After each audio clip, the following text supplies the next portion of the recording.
The Australian vegetable industry is focusing on exports as a way of giving growers more paths to market and helping them to increase their profitability. We talked to some industry members about the work being done to grow Australian vegetable exports, including Victorian grower Chris Schreurs, who took us through how he began exporting. Well, I was fortunate enough to live overseas for a while, and I saw a bit of a gap in the market in Singapore for Australian celery at the time. And I called up a friend of ours who's got an export business, and they met me over there and I had some prototypes, and we just went around and he introduced me to some of his clients, and yeah, we got some real interest there, and then from there we built the confidence up to start doing it ourselves. Hort Innovation, the research and development corporation for Australian horticulture, is working to help growers like Chris who are already exporting, as well as growers who want to begin exporting.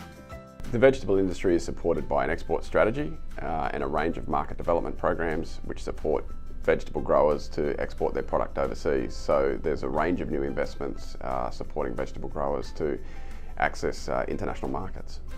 Michael Coote, AUSVEG National Manager, Export Development, coordinates one of these levy-funded projects. AUSVEG is delivering an export development program for the vegetable industry, which focuses on three main areas to help build Australia's vegetable exports. So one area is around export readiness and capability development, which AUSVEG runs a number of export readiness training workshops, as well as developing a range of informative resources and tools and materials to help demystify the export process for Australian vegetable growers. In addition to this, AUSVEG is doing a range of work in market development, so inbound and outbound trade missions, to both help growers connect directly with international buyers and also bring those buyers to Australia to go on farm and see how Australian producers are innovating and growing some of the most fresh, clean and safe produce in the world. Chris told us how important it is for the industry to have a unified direction for its export activities. Having a direction and a strategy is extremely important for the industry.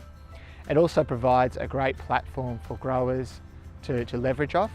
That may mean introduction to clients, education of what the area or the client is like, but the major thing is to have sustainability and consistency in what we're trying to do and deliver as a group, and promoting Australian produce and promoting our growers.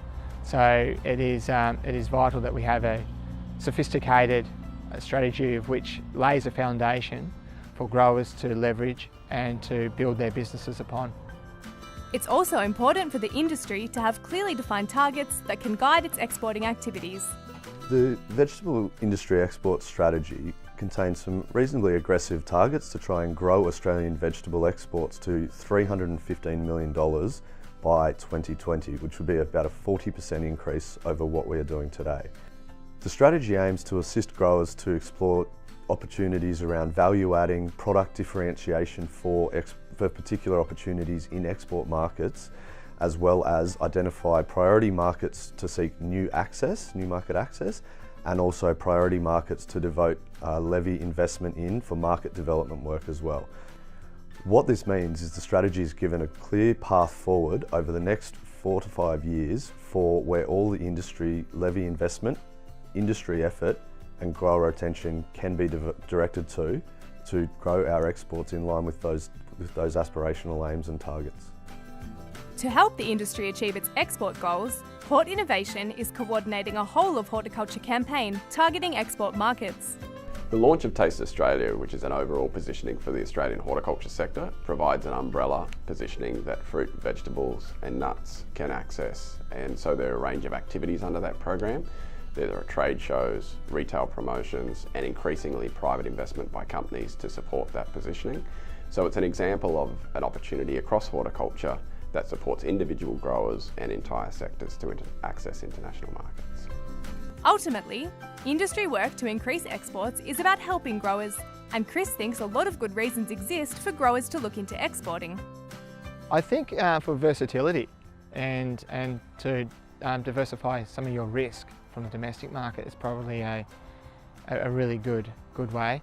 And if you have an interest in travelling and meeting new people and engaging in different cultures, I think from a social point of view, it's a nice thing to do as well if you're that way inclined.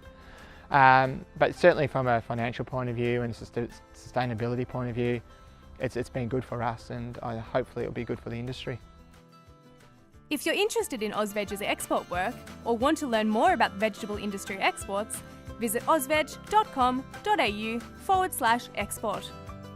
Thanks for watching this episode of InfoVeg TV. Make sure to subscribe to our channel so you never miss an episode. InfoVeg TV is funded by Hort Innovation, using the Vegetable Research and Development Levy and contributions from the Australian Government. Hort Innovation is the grower-owned, not-for-profit research and development corporation for Australian horticulture.